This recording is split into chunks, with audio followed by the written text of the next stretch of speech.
Suspense.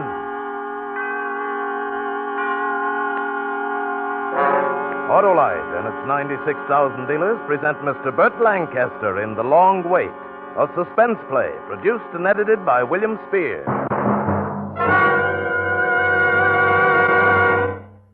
Over the river and through the woods to Grandmother's house we go. The horse knows the way to carry the sleigh. Hey, that's not the way Hurrah for Thanksgiving Day goes. What do you mean? Why, I wrote it. No matter. The 1950 version is different. Listen. Over the river and through the woods, the snow is soft and white. Grandpa is happy with his jalopy. His spark plugs are Autolite. Over the river and through the woods blow high, ye winds blow low. The car's as snappy as Grandma and Pappy. Because Autolite resistor spark plugs get it going faster in cold temperatures.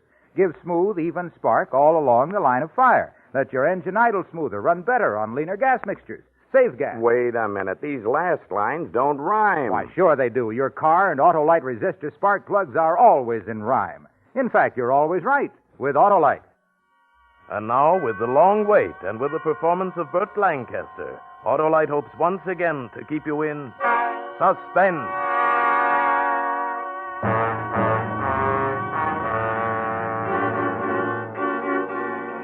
When I stepped off the train at Grand Central, I spotted Len Bush waiting for me. All the heat of my body sucked into my head. I knew that feeling. I felt that way every time I wanted to kill a man. He waved to me. I turned my back and I started up the ramp for the upper level in the street. He caught up to me and he kept pace with his long, shuffling lope. Don't get me wrong, Dan. I don't want to hound you. Now, why begin, Lieutenant? Something you said to the warden before you left. You want to repeat on it? I told him I'd be back for the limit. In this town, we don't even like guys to steal apples off push carts. So when it comes to murder... You can't touch me. I served my full time. I'm clean. We just got to sit back and wait for it to happen. Your brother died 2 years ago. Everybody's cooled off. Why don't you let it lay? I don't cool so easy. If Richie could come back, he'd say, forget it. Don't tell me what my brother would say. All right, I won't. I don't know why I butt into other people's affairs anyway. It's not my job to worry about things before they happen. You'll be the first to know, Lieutenant. You're a jerk if you put your neck in a noose to rub out a dame like Lois Williams. So long, Dan. I waited until he was swallowed in the crowd. Then I went across and down Park until I made the Coronet Hotel on 40th Street. Danville? Oh, yes. Mr. Thompson reserved a room for you. 423. The elevator was an old cage that pulled itself upward, like an old man with asthma climbing stairs. I caught the reflection of my face in the panel mirror of the cage. 3 years housekeeping with the state hadn't left a mark. A little paler, maybe. Serene was the word for me. That's the way the reporter put it. The serene countenance of an alabaster saint, showing no trace of the killer rampant under the shell. Only I hadn't killed anyone. Yet. I got out of the elevator and I found 423. Inside, I made for the bathroom. I felt under the washstand. The gun was there. Shorty Thompson had it taped neatly in place, just like he'd promised. I pried it loose. I heard someone at the door. I yanked it open. Lois Williams came in. Not exactly came in. She sort of slithered in along the wall and hung there like a busted balloon. The little rat was as beautiful as ever. The scared look in her eyes made them brighter, greener. She was wearing one of those curved gowns that she used to design for herself and was pointed up neat and tidy. She stared at the gun in my hand in a kind of a glad, hungry way. Or I'd save you the trouble of coming for me. I'd have found you. But thanks anyway. What are you waiting for? I don't know. Go ahead. Kill me. Don't hurry me. Go ahead. You want me dead and I don't want to live. You want to die. That's why you came to me. There's one thing, Dan, about Richie. I didn't think he'd kill himself. You figured he'd enjoy looking at his wife and kids through bars for the next 10 years, huh? I've lost every friend I had because of that. Nobody will speak to me, have anything to do with me. I can't get a job either. No club will hire me. They're all afraid of me. What do you expect? They all knew how I felt about my brother. By the way, how is Tim Grady? I'm going to look him up, too. That's a kick. I ratted on Richie to save Tim, and then he shook me loose. He didn't want anything to do with a squealer, he said. And you still love that dirty... It took him to make you miserable enough to want to die, huh? All right, so now you know. No job, no friends, no Tim. I got nothing to live for. My brother had everything to live for, and you... Killed himself. That'd save the postmortem till after you do the job. this was the dame who caused my brother's death. But she wasn't scared. She was begging for it. Something was wrong. She came closer to me. She looked up at me with that haunted thing all over her. Desire for an end of life. I thought of her suddenly dead, still looking like that. I couldn't do it. It wasn't right. I put my gun back in my pocket. She saw me do it. Even when I try to get myself killed, I fumble. I'll take care of it myself. Hey, watch it, you crazy little... Come here. I'm allergic to people jumping out of windows, especially out of a room registered in my name. Come here. Why? Why did you stop me? You always were a high-strung dame. Now go on, go home. Go home and sleep it off like it was a jag. I don't have a home. You really don't, huh? I got nothing. I told you, I got nothing. No. No, it's no fun this way. Oh, well. Wait a minute. I'll take you to a room in the hotel. Here, have a drink. You'll feel better. Thanks. Lois. Lois, I'd like to help you. You help me? Why? To tell you the truth, I don't know. But I know what Richie meant to me. I was with him when he died. I heard the way he called your name. Dan, listen to me. Before you became a singer, you were a dress designer. Oh, what does that prove? Well, it proves your troubles are over if you want them to be. The only way my troubles will be over is for you to use that gun. There's a way that doesn't hurt so much. The nerve doc says there's nothing like starting your own business or cracking a safe to get your mind off trouble. What do you know about psychiatry? Nothing. But I know plenty about cracking safes. And I understand business is almost the same thing. Go into business. I haven't got a dime. I'll supply the coin. We'll be partners. Yeah? And what? The dress business. Dress business. The boys would laugh you out of town. Nobody laughs at Dan Verrill. Well, come on, what do you say? Partners? I haven't designed a dress for years. Oh, it'll come back to you. Once you're in business, you're sure to make a lot of new friends. Get a new slant on life. I'll tell you what I'll do. I'll talk to the old gang into giving you a break again. If things are going smooth, you'll be happy again. You think so? I looked at her a minute. And then I put across the clincher. Lois, I'll bet even Tim Grady comes back. I was always baffled by the effect a guy could have on a dame. I watched Hope push some of the unhappiness off her face. Mentioned the guy, and the dame's heart changes places with her brain. She hesitated a second. I'll give it a try. Good. Now, do you think you can make it past bridges and open manholes, or do you need protection? I'm all right now. After all, we're partners.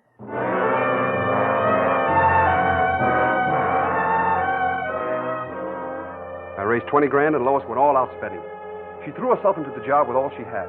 She had plenty. She was going to open on Madison Avenue. I spent a lot of time with Lois, talking dress shop. She took me to spots to check style. The dog show, the art galleries, the opera. She was beginning to show signs of wanting to live again. A month after we became partners, she told me. We can open tomorrow, Dan, except that, Let's have it, Lois. The money's all run out. And, Dan, we have to advertise and get a sales force. What'll it take? 5,000? Oh, 3,000. Oh. I'll get it. Oh, Dan. She kissed me, and I fought down the chill that sent along my spine. I said, I want you to be happy, Lois. I went over to the Emerald Club on 60th to raise the money. I'd stayed away from the old spots till now. Lou Henry, who owned the place, glad-handed me when I walked in. Hey, Dan Farrell. Where you been, boy? Oh, around and about. Yeah, you're awful early, Dan. Tables don't open till 10. I need $5 grand, Lou. $5 grand? Without even a hello to soften me up? I need it, Lou.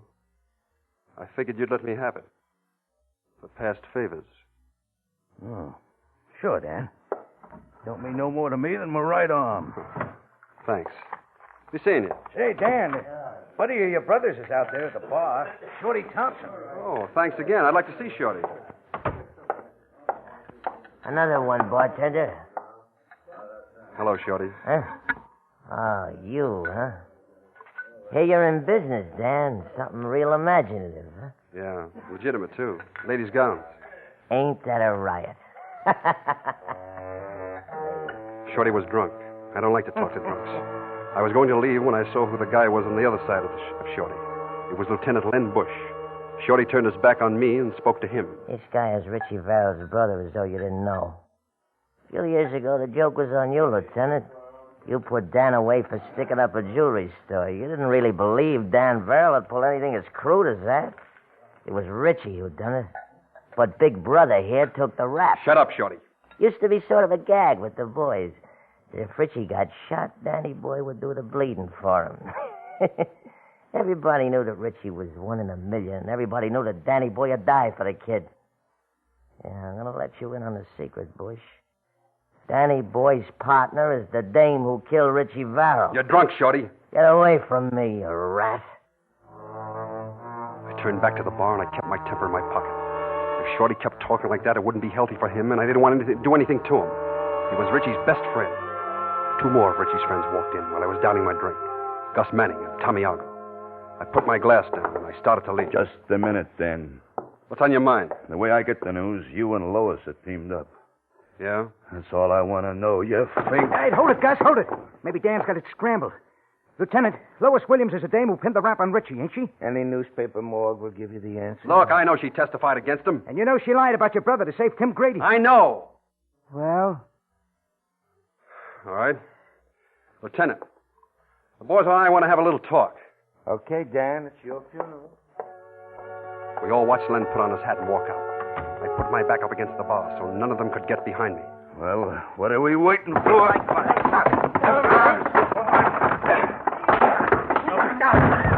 cut it out, you guys, cut it out. Dan, you okay? Yeah. What happened? Boys don't like me just now. They want to keep me from making a girl happy. Yeah, the girl responsible for your brother's death. Yeah, that's right.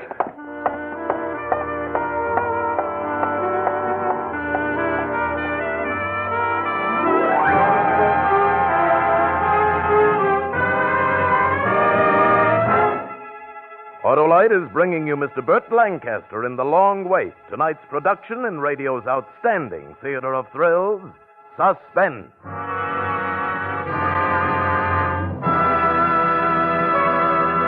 And now it's time for my Thanksgiving fairy tale. Last night, my car called me out to the garage. Harlow, I don't feel good. I think you ought to do something about it. Well, open your hood and say ah. Ah. Oh, your spark plugs need replacing. I'll buy you a new set of Autolite resistor spark plugs with the exclusive Autolite 10,000 ohm built-in resistor. Gosh, Harlow, would you? That's better than turkey on Thanksgiving. Just think how I'll run. Yes, you'll start faster in cold temperatures with Autolite resistor spark plugs. Give smoother idling and better performance on leaner gas mixtures, which means you'll even save me gas.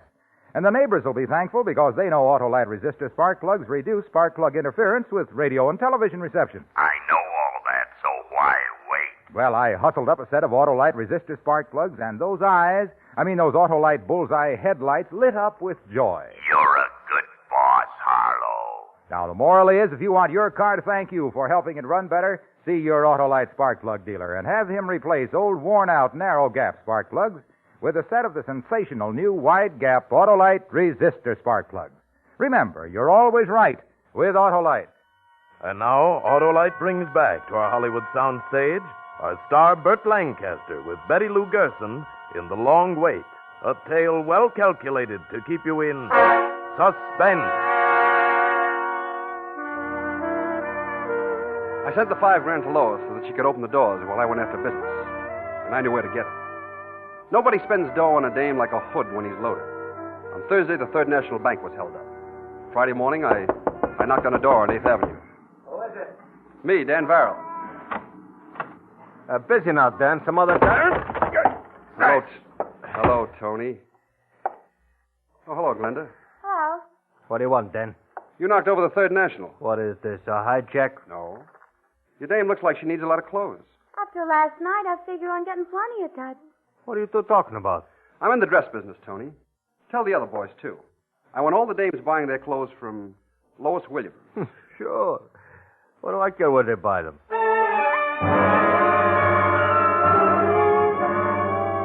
The next day, I ran into Numbers Johnson. He ran the policy racket on the east side. I don't have a dame, Dan. You know that. Yeah, I know. It's about time you gave your wife a break. Yeah, if I buy her clothes now, she'll expect me to every time I hit. That's the idea. Do you see it my way, or do I don't figure it. You, in the dress business. Well, if I keep happy in the dress business, I'll stay out of the numbers business. Which way do you want to play? The doll will get some new duds.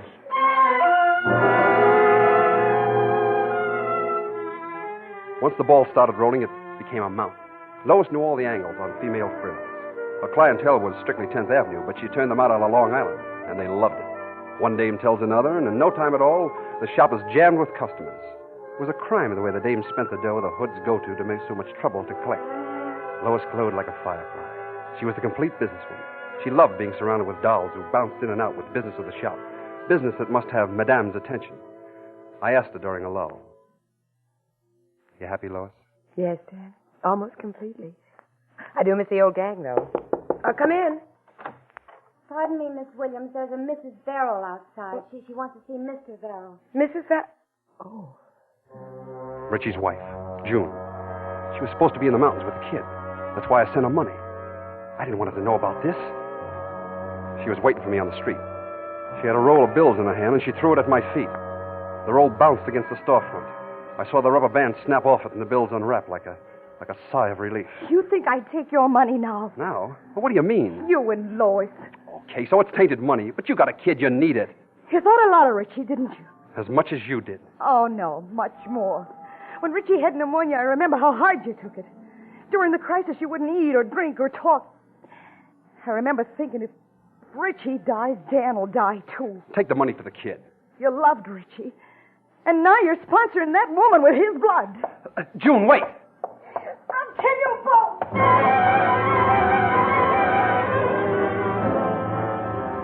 Nobody was going to keep me from doing what I wanted.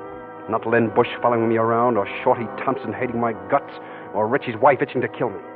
I'd given Lois back an urge to live. I swore I was going to make her happy, and I was on first base. She had a going business. Lois's old gang hung out in the village, the bolo room. Richie, Lois, and Tim Grady used to pal around with the musicians who played the spot. They used to wait until closing time, and then huddle with the jive artists until morning. When Lois and Tim double-crossed Richie, the other kids cut Lois out of their hair, and Tim Grady left town. That night I went down to the bolo room to get Lois's friends back for her. I walked in just as the last paying customers left. The kids were getting set for a jam session when they spotted me. The place became full of hush. They glared at me, hating me, but not daring to open their mouths. I picked a menu up off a table and I laid it on the bar. I pulled a pencil out of my pocket. I said, "I'm giving a party for Lois Williams. You're all invited. Saturday night, Gold Room, Coronet Hotel. Whitey Jones?" Yeah? "I'm putting you down, plus your dame and 3 guests. Suppose I can't make it. And throw away your piano. You'll never play it with broken hands. Phil Blass? You, your dame, and 3 friends. And your horn. Well? Okay, yeah, sure, Dennis, sure. Jerry Barton? Mel Foley? What? Joe Ward? Les Seltzer. Your dames and 3 friends. Okay. And make sure that Lois knows that you're all tickled to death to see her. I'll be checking you off as you come in. I'll be seeing you Saturday night.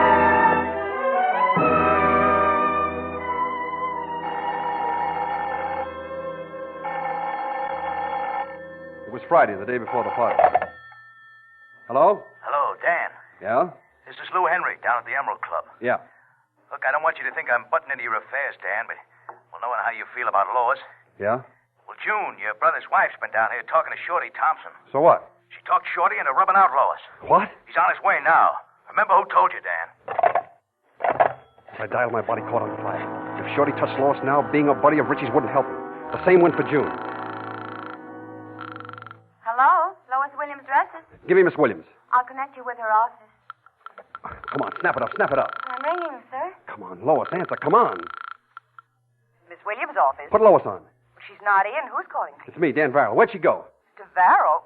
You just called, Mr. Varrell. What do you mean I just called? Well, someone called, said it was you, and spoke to Miss Williams. I wonder why they do that. Well, never mind that. What did he say? Miss Williams always goes to the Museum of Art at this time of day to copy designs. She made an appointment to meet you. I mean, the man who called at the museum. She just left. I didn't wait for the elevator. I took the stairs 3 at a time going down. I came out on the street. A cab was idling on the other side of the avenue. I cut through the traffic to get to it. I hopped into the cab, and for $5, the hacky crashed lights all the way. I was at the museum and nothing flat. When I entered the building, it was quiet as a mall. I cursed myself for not asking what room Lois would be in. Here, you can't run here. Did you see a girl with drawing papers and crayons? Tall, beautiful, well stacked? I see hundreds of them. Well, where would she go to draw design? Well, the armor room, maybe. The Egyptian room, or the famous paintings. Second floor. I had visions of her dead in some corner. I thought of her all twisted in the heat. I hit the Egyptian room on a run, and I stopped short. Lois was standing at the other end. She was behind a mummy case. And on the other side of it was Shorty. He had a knife in his hand. They didn't see me. I sneaked up on them, and I watched Lois fighting to move her lips. You ain't fit to live. Please, Shorty. Lois, run! Run to me! Dad! Right, here it is. I hate to do this, Shorty! Came this way, Lieutenant. Daddy tried to kill me. Tough to keep up with you, Dan. Still with me, eh, Lieutenant? I always keep an eye on my friends. Who's this laying here? Oh, Shorty Thompson. You better take him in. He tried to kill Miss Williams. Yeah, guess I'd better. Come on, Lois. Oh, by the way, Bush, Huh? you better pick up June Verrill, too. She was in on it. In case you don't know who she is, she's my sister-in-law.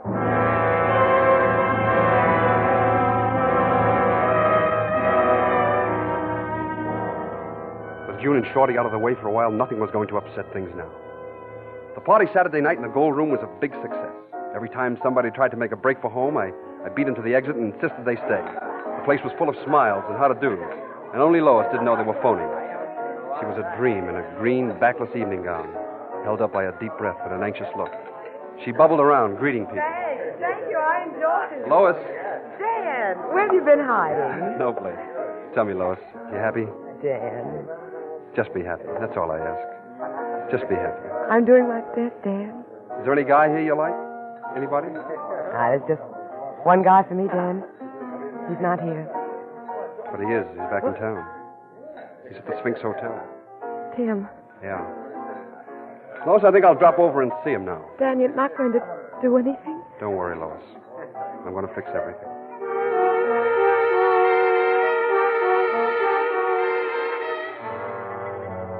She had her job, her friends. Just one thing more. Just Tim Grady to make the picture complete. The Sphinx Hotel was over on 6th Avenue. I walked. I wanted time to cool off. I wanted to do things right. Yes? Mr. Grady's room? 1 moment, please.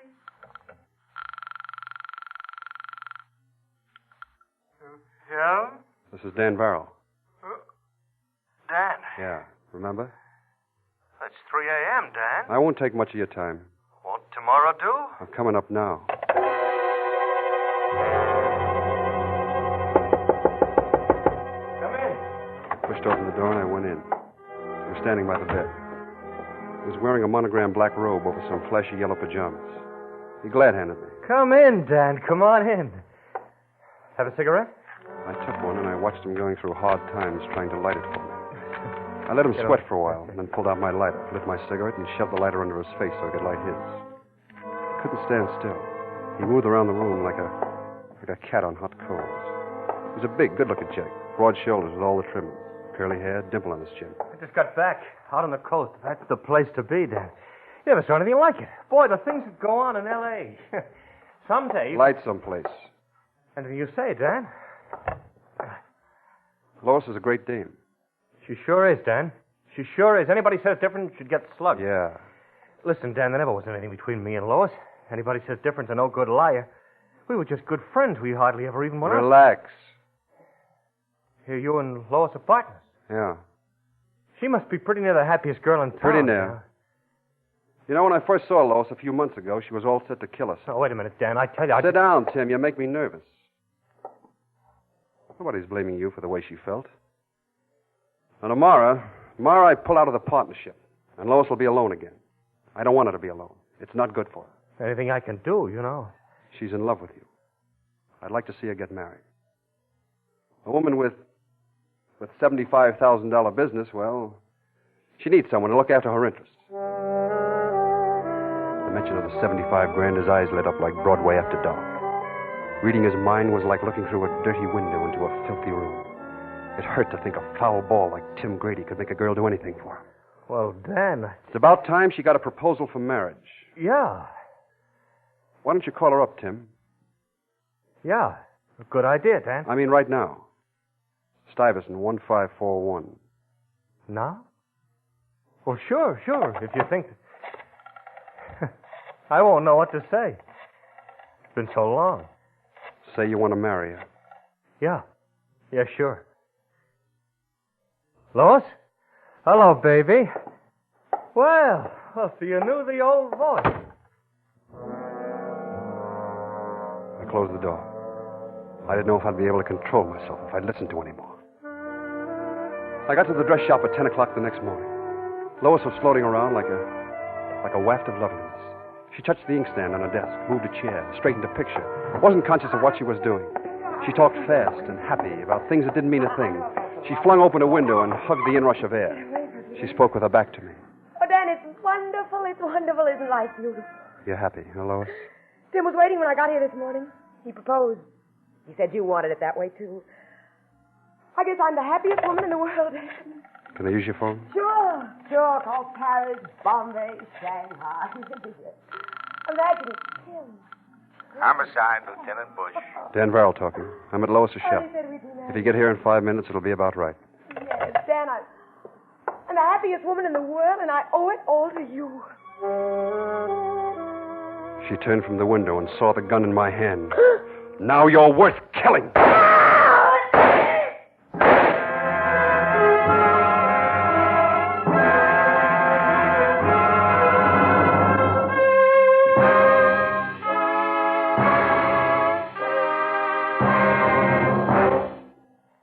Suspense, presented by Autolite. Tonight's star, Burt Lancaster, with Betty Lou Gerson. Oh, boy, am I happy. Thanks again, Harlow. That's my car talking, folks. I ran great today, didn't I?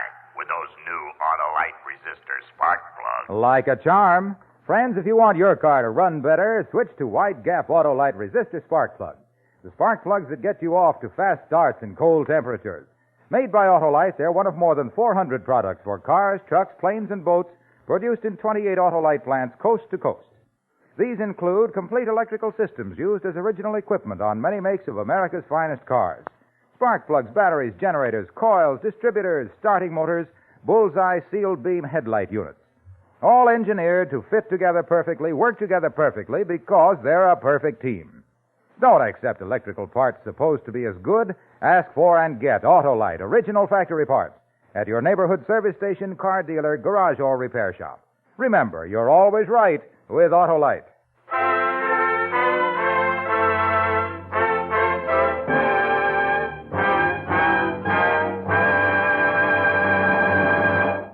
Next Thursday for Suspense, James Stewart will be our star. The play is called Mission Completed. And it is, as we say, a tale well calculated to keep you in suspense.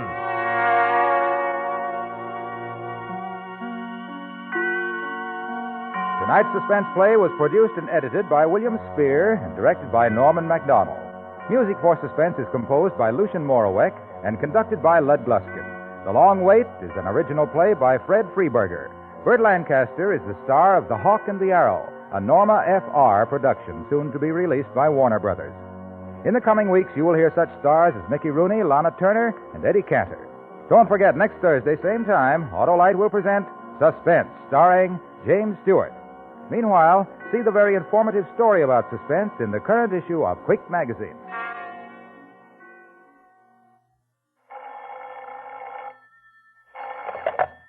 You can buy Autolite resistor spark plugs, Autolite Stay-Full batteries, Autolite electrical parts at your neighborhood Autolite dealers. Switch to Autolite. Good night. Freedom is everybody's job. Take an active part in national, state, and community affairs to protect your liberties. This is CBS, the Columbia Broadcasting System.